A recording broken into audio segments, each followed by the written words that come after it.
Bismillahirrahmanirrahim. Assalamualaikum warahmatullahi wabarakatuh. Waalaikumsalam.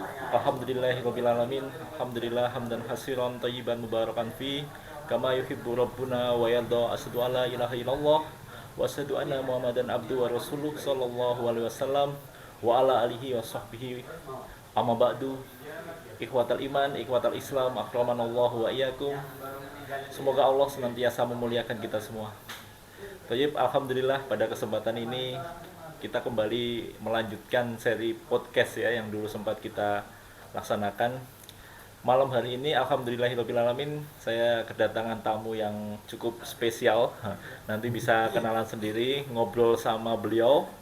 Intinya kita membuat podcast seperti ini adalah untuk testimoni ya. Jadi kami ini adalah dulunya para mantan di Islam Jamaah, kemudian kami ngobrol santai mengenai Islam Jamaah. Masalah muslimin, ngobrol ini adalah salah satu cara bagi kami untuk berdakwah bagi yang masih ada di dalam Islam Jamaah maupun masih bunglon. Dengan pengalaman-pengalaman seperti ini kami harapkan seperti persepsi bahwa yang sudah hijrah itu bakal terpuruk, bakal deblek, itu ternyata bisa dibuktikan sendiri dengan wajah-wajah kami yang semakin ceria, insya Allah semakin terbebas dari akidah yang rusak. Perlu antum ketahui, barusan kita juga menghadiri kajian sunnah di Cilacap, yaitu kajian Ustadz Aminur Bait. Karena di luar itu ternyata banyak sekali keilmuan ya. Banyak sekali keilmuan, tidak hanya di dalam Islam Jamaah. Toyib, pada malam hari ini Ana pengen, antum semua juga penasaran kira-kira siapa yang di samping Ana yang akan melakukan bercerita tentang pengalaman hijrahnya. Jadi yang pertama ini perkenalan dulu nih. Silahkan Aki untuk perkenalan. Monggo. Oke, terima kasih. Assalamualaikum warahmatullahi wabarakatuh. Waalaikumsalam warahmatullahi. Ya, perkenalkan, nama Narso. Kebetulan ikut masuk Islam Jamaah di komplek Kedawung dan kebetulan saya tinggal di desa Kedawung Kroya. Oh, Kroya, Jawa Tengah, Cilacap. Jawa Tengah, Cilacap. Masuk Cilacap. Iya. Ya itu aja sih perkenalan dari saya. Mungkin cukup perkenalan dari saya. Ya, tinggal di daerah Kedawung, Kecamatan Kroya, Cilacap, Jawa Tengah. Masya Allah. Jadi masih nggak jauh dari tempat domisili Ana, Insya Allah. Dan malam hari ini beliau menyempatkan hadir untuk tadi menghadiri kajian, juga ini mampir gendu-gendu rasa sama mantan Islam Jamaah. Masya Allah, sangat salah satu hal karunia yang luar biasa. Taib, Aki, jadi ada pertanyaan lagi nih. Kok bisa dulu itu masuk dalam Islam Jamaah, tuh ceritanya gimana? Coba bisa diceritakan kepada yang menyimak channel ini. Ya, kebetulan saya kecil kan tinggal di orang tua itu di Ceparawetan, Kecamatan Binangun. Nah, kebetulan rumah anak itu di belakang Masjid Islam Jamaah. Jadi memang di situ jauh dari masjid mana-mana, akhirnya belajarnya di Islam Jamaah di situ awalnya di situ. Juga karena daerah situ rata-rata di situ ikut ke sana. Itu sih mungkin untuk awalan. Memang dari kecil komplek Islam Jamaah. Oh, jadi dengan dekatnya rumah antum dengan masjid itu terpaksa banyak interaksi dengan masjid, terus ikut ngaji begitu ya? Betul ya. Betul. Oh. Jadi karena ya kawan-kawan situ sama kecil kalau sore itu ngaji bareng, berangkat saya ke masjid hanya ke situ karena masjid yang lain di situ kebetulan jaraknya lebih jauh. Dan yang paling dekat emang Masjid Jamaah. Oh begitu. Ya. Jadi qadarullah masjidnya Pak Narso ini dekat dengan komplek Jamaah dan akhirnya terikut dengan pergaulan di Islam Jamaah. Ya. Pada saat mulai ikut dan mulai belajar nih dikit-dikit ya di dalam Islam Jamaah itu ada merasa biasa saja atau ada hal-hal yang awal-awalnya sih? Awal-awalnya menurut saya malah di Islam Jamaah itu malah kayaknya ya itu istilahnya waktu saya belajar di sana bahwa merasa itu Islam yang paling benar. Oh begitu. Nah, dibanding yang lain maksudnya maaf aja, banyak juga yang masih pakai uh, dulu sepengetahuan saya istilahnya yang di luar itu masih banyak pakai istilahnya apa ya, yang banyak kecampuran lah mas. Kalau menurut anu saya nggak murni lagi. Menurut saya waktu merasa bahwa di sana itu udah paling paling Paling murni. sempurna, paling murni Islam sejati. Islam sejati karena sesuai dengan yang kita pelajari itu Quran hadis yang kita pelajari kan, yang kita pelajari Quran hadis. Wah, berarti ini yang memang sesuai, yang memang dibawa dari Mekah Madinah itu. Masya Allah. Itu mas muslimin seperti yang kita bahas sebelumnya ya. Jadi memang daya pikat Islam jamaah ini terhadap orang awam itu sangat menarik ya Ustadz ya. Iya. Jadi mereka tidak terasa masuk dalam iming-iming inilah ngaji yang benar, inilah ngaji yang murni. Tetapi setelah kita tahu bahwa banyak sekali penafsiran-penafsiran atau pengambilan dalil yang tidak sesuai dengan apa itu yang semestinya. Tapi wah luar biasa sekali. Jadi terkondisi dengan keadaan ya. Ya. Tapi orang tua atau saudara-saudara juga ikut semua waktu itu. Kalau orang tua belum. Jadi yang pertama antum. Iya, saya terus kalau sebagian saudara bule ada sebagian yang memang masuk. Masya Allah. Tapi dulu awalannya sih yang banyak ya karena lingkungan situ, karena kebetulan bule juga tinggal di daerah situ juga. Masya Allah. Jadi ikut. Tapi kalau awalnya sih dulu sebenarnya saya yang dari kecil masuk ke Itu sana. karena antum diajak atau pernah dipengaruhi, didoktrin atau memang karena terbawa pergaulan ya? Terbawa pergaulan anak kecil waktu itu dari kecil. Iya, Yang saya dari kecil kan belajar Cabai ngaji, rawit, ya, cabai rawit PPA situ. begitu. Iya. Masya Allah. Ini yang harus kita bentengi nanti Ustadz. Jadi harapannya bagi yang belum pernah masuk Islam jamaah dengan acara podcast seperti ini adalah membentengi mereka supaya berwaspada terhadap Islam jamaah ini. Baik. Kemudian ya ini nih ada pertanyaan ini. Kok bisa nih? Sekarang antum kan di jamaah berarti berapa tahun? Iya, 2020 ya, misal keluarnya itu ya hampir 40 tahun. Masya Allah, ini Mas Muslimin, coba antum bayangkan, Pak Narso ini 40 tahun dalam Islam jamaah coba. 40 tahun itu tentunya bukan waktu yang singkat ya. Tentunya ada banyak sekali ya, seperti komen-komen ya Pak Narso ya. Kok bisa orang ini bisa ngaji puluhan tahun kok akhirnya bisa keluar dari Islam jamaah, itu banyak yang komen. Nah ini sekarang kesempatan ini ana tanyakan nih kepada antum, kok bisa awal mulanya berhijrah dari atau keluar dari Islam jamaah itu seperti apa? Ya awalnya sih anak saya juga banyak kerja berhubungan dengan orang lain gitu tuh, pernah juga satu kosan dengan kawan yang memang belajar di Ahlus Sunnah. Pernah diajak waktu itu pengajiannya Ustadz Firanda lah di Jakarta itu. Ya kalau hari malam Selasa itu diajak di sana, pas diajak mulai agak tertarik, kok ini yang dipelajari juga sama Quran hadis. Dan beliau kan kebetulan waktu menerangkan istilahnya secara detail lah. Terus juga memang beliau juga memang waktu sama dikasih tahu bahwa mereka itu, bahwa Ustadz Firanda itu alumnus Madinah. Makanya itu saya agak tertarik. Nah, waktu pulang lagi ke rumah sempet dengar berita bahwa orang jamaah itu nggak boleh membuka YouTube selain jamaah. Jadi karena larangan itu makanya malah saya jadi tertarik. Loh, alasannya kenapa? Kok saya nggak boleh buka YouTube yang lain? Sedangkan mereka juga open lah, mau ngasih tahu, mereka selalu open di YouTube. Kenapa saya nggak boleh buka itu? Karena penasaran itu akhirnya terbuka. Nah dapat informasi yang dinonaktifkan Ustadz dari jamaah itu 3 orang itu, malah saya jadi penasaran. Jadi akhirnya malah saya banyak nonton YouTube-nya beliau. Malah akhirnya jadi tertarik. Oh ternyata dihalanginya saya untuk menonton YouTube itu karena biar saya nggak bisa keluar. Masya Allah. Akhirnya saya malah tertarik dengan Ustadz saya yang dinonaktifkan 3 orang tersebut. Akhirnya saya malah tertarik dan saya mulai belajar dengan Ustadz di luar jamaah seperti Ustadz Firanda, terus Salama mungkin. Iya, Salama, Aminur Bait, ya. ya Aminur Bait. Akhirnya malah jadi ternyata selama ini yang kita belajar di Islam Jamaah kita merasa paling pol ilmunya, ternyata kita paling nol ilmunya.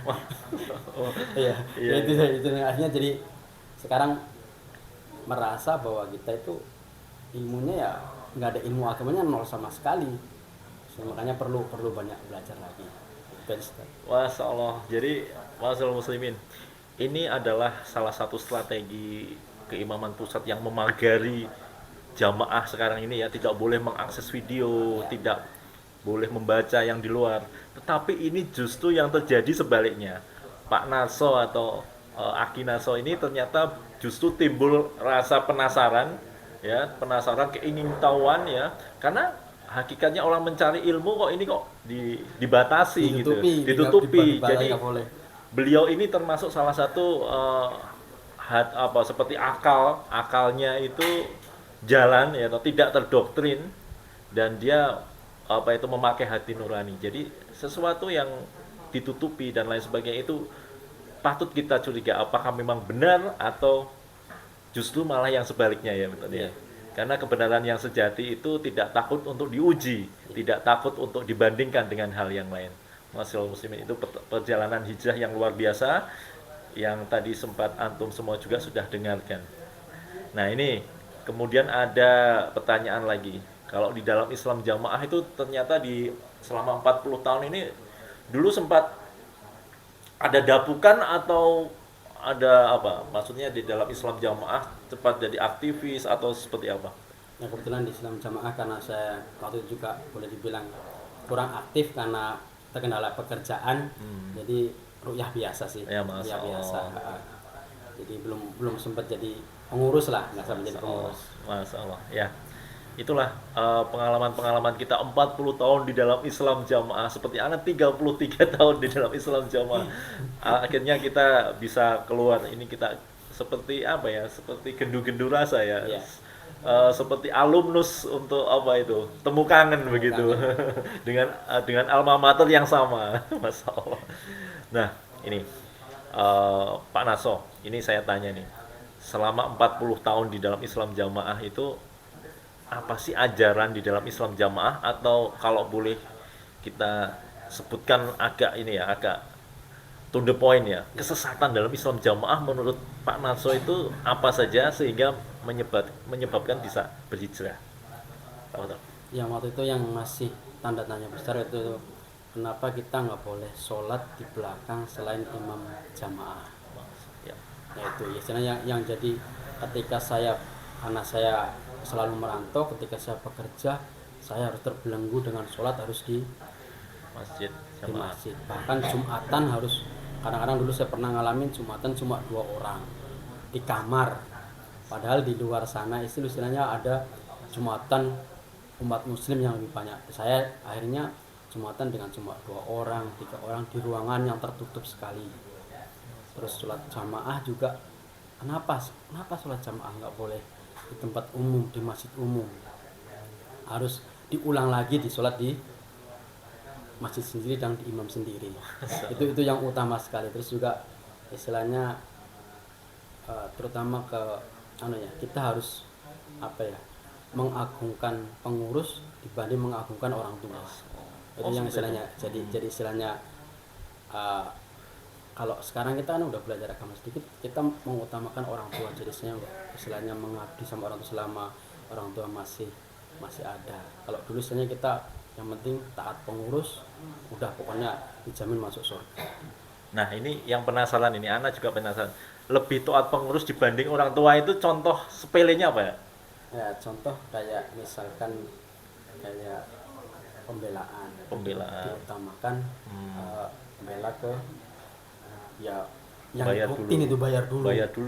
Diutamakan kesana dulu. Istilahnya kalau jarang-jarang istilah pengurus apa OSIS di jamaah itu mengutamakan orang tua, jarang nasihatnya itu.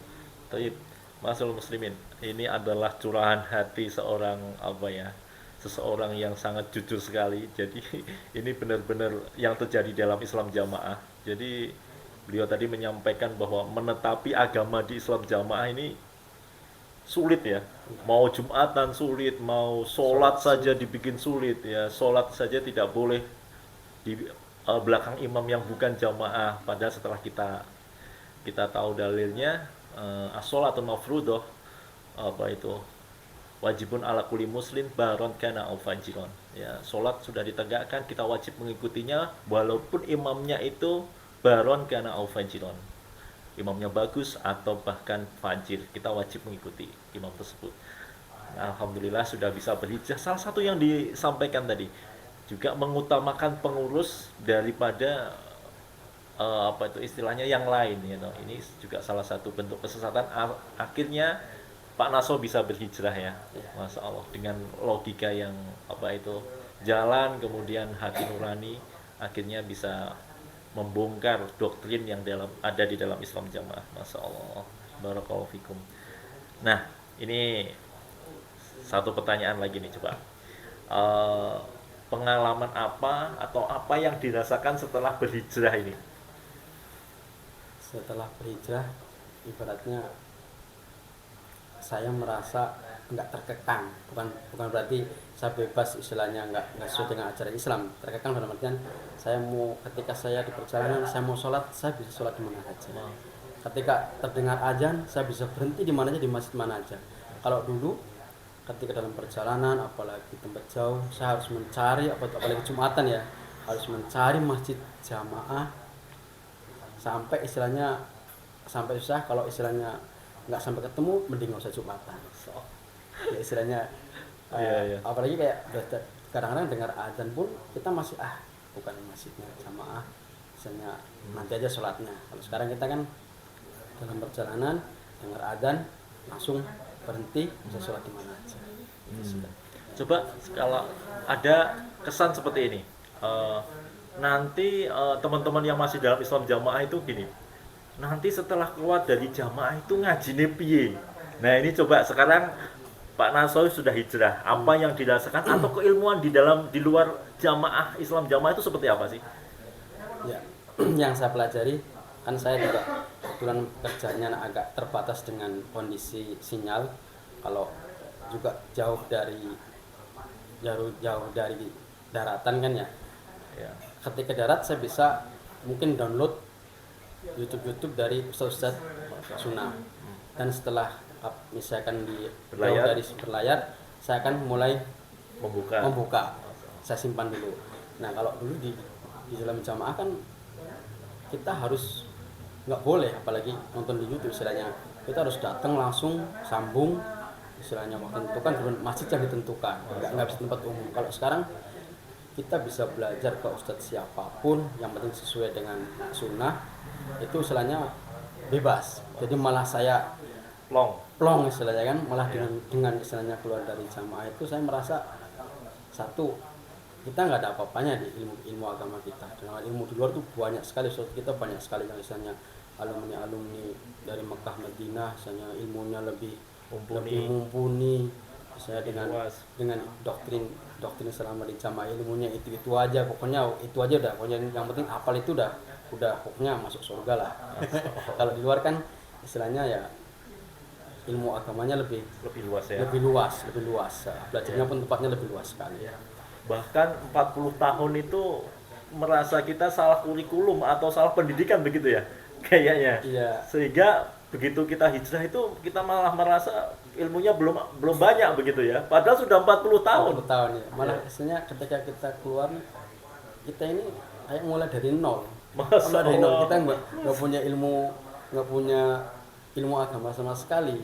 Memang begitu. Saya nggak punya apa-apa, saya nggak bisa menyampaikan apa-apa. Ketika kita udah ngomong sama orang luar, apa ilmu kita nggak ada apa-apa, cuma doktrin itu aja yang kita bahas itu. Baik, alhamdulillah curhatan yang sangat seperti Ana dan Pak Naso tentunya juga yang merasakan adalah selama ini walaupun seminggu 2 kali 3 kali dan berpuluh-puluh tahun itu seperti tidak ada gitu ya, ilmu kita hanya terbatas dengan doktrin. Masya Allah. Nah ini pertanyaan terakhir ini, pesan-pesan kepada yang masih di dalam penonton Ya. channel ini, insya Allah banyak sekali yang masih di dalam, terbukti komen-komennya juga banyak yang komen menunjukkan dia masih di dalam. Dan pesan ke umat muslim pada umumnya, silakan. Ya, kepada Jokam yang masih di Jokam atau istilahnya masih bunglon, nggak usah ragu untuk eh, keluar dari Jokam, karena di luar itu umat muslim selalu menerima kita dengan lapang dada, terusnya bebas kita mau mau belajar di mana aja, yang penting jangan jangan jangan sampai terjebak takfir yang kedua kali. Terus juga umat muslim yang lain mungkin ya memang kalau kita lihat di dalam Jokam itu kompaknya, memang kita salut lah sama mereka ya. Tapi ya kita kan menetapi agama bukan karena kekompakan, tapi karena tuntunan sunnah dan Al-Quran. Masya Allah. Yang penting kita tunjuk itu.